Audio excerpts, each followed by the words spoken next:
जो भी विद्यार्थी परीक्षा फल में आज सफल हुए हैं, उन सभी को हम लोग बधाई और शुभकामनाएँ देना चाहते हैं।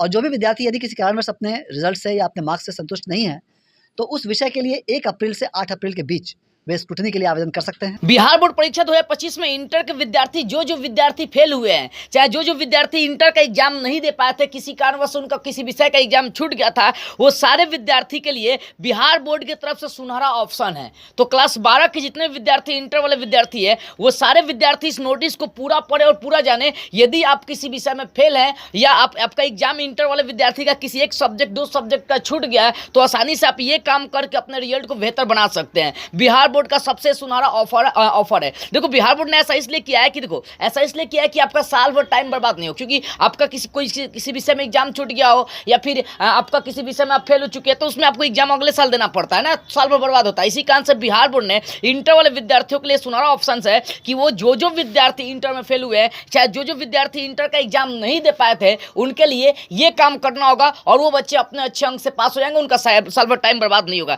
चलो एक एक नोटिस को पढ़ते और जानते ध्यान से। देखो, आप लोगों को बता दूं कि जो बिहार बोर्ड है ना, इंटर का जो रिजल्ट था वो 25 मार्च को सुना दिया था, ठीक है ना। 25 मार्च को लगभग जो बिहार बोर्ड था 1 फरवरी से लेकर 15 फरवरी तक इंटर का विद्यार्थी का एग्जाम लिया था, ठीक है। और जो रिजल्ट लगभग 30 से 35 38 या 40 दिन के अंदर में जो बिहार बोर्ड है वो इंटर का रिजल्ट 25 मार्च को सुना दिया। अब जब रिजल्ट आया तो बहुत सारे बच्चे जो ना, मतलब कुछ बच्चे ना खुश थे, कुछ खुश थे।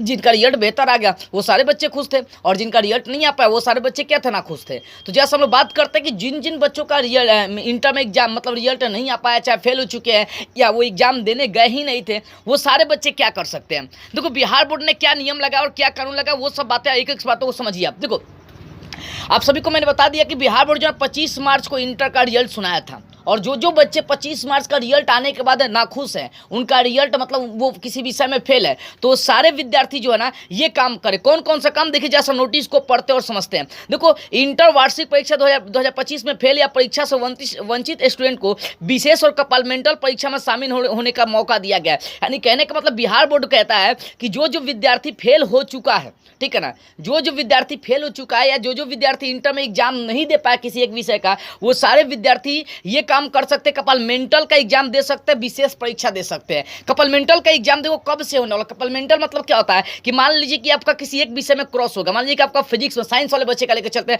मान लो फिजिक्स में आपका क्रॉस हो गया, 20 नंबर आया, तो आप फिजिक्स का एग्जाम दे के आप अपना क्या कर सकते हैं, साल भर समय बर्बाद होने से बचा सकते हैं। या मान लो आर्ट्स वाले में अगर आते हैं तो इतिहास भूगोल किसी एक विषय में आपका नंबर कम आ गया, तो उस कंडीशन में आप उस विषय का केवल एग्जाम दे के आप निकाल सकते हैं, और आपका जो नंबर वहां पर आएगा वो उसमें ऐड हो जाने वाला है। अब बात यह है कि कब आपका एग्जाम ये होने वाला कपार्टमेंटल का, समझो। देखो, बिहार बोर्ड जो है ना, जैसे 25 मार्च को रिजल्ट सुनाया तो उसी समय वो घोषित कर दिया था कि जो विद्यार्थी अपने रिजल्ट को लेकर असंतुष्ट है, मतलब उनको लगता है कि मतलब जो विद्यार्थी फेल हो चुके हैं, वो सारे इंटर वाले विद्यार्थी के लिए उसी समय उन्होंने नोटिस जारी करी थी कि 1 अप्रैल से लेकर 8 अप्रैल तक जो ना बिहार बोर्ड कपार्टमेंटल के एग्जाम का फॉर्म लेगा। यानी कहने मतलब 1 अप्रैल से लेकर 8 अप्रैल तक जो ना कपार्टमेंटल का जो है ना फॉर्म भरे जाएंगे, और उसी अप्रैल के अंतिम माह तक, यानी 1 अप्रैल से लेकर 8 अप्रैल तक जो है ना इंटर का फॉर्म भरा जाएगा जो विद्यार्थी फेल जिस विषय में, ठीक है। और ये 1 से 8 तक होगा, और अप्रैल के अंतिम, यानी अप्रैल का समझिए 28 या 29-30 तारीख तक जो है ना, अप्रैल के अंतिम सप्ताह तक जो है ना बिहार बोर्ड उसका एग्जाम ले लेगा, और मई के शुरुआती कुछ दिनों के यानी कुछ सप्ताहों के अंदर में रिजल्ट सुना देगा। यानी जो विद्यार्थी है उनको लगता है कि वो फेल है, वो फॉर्म भर दे 1 से 8 तक, मतलब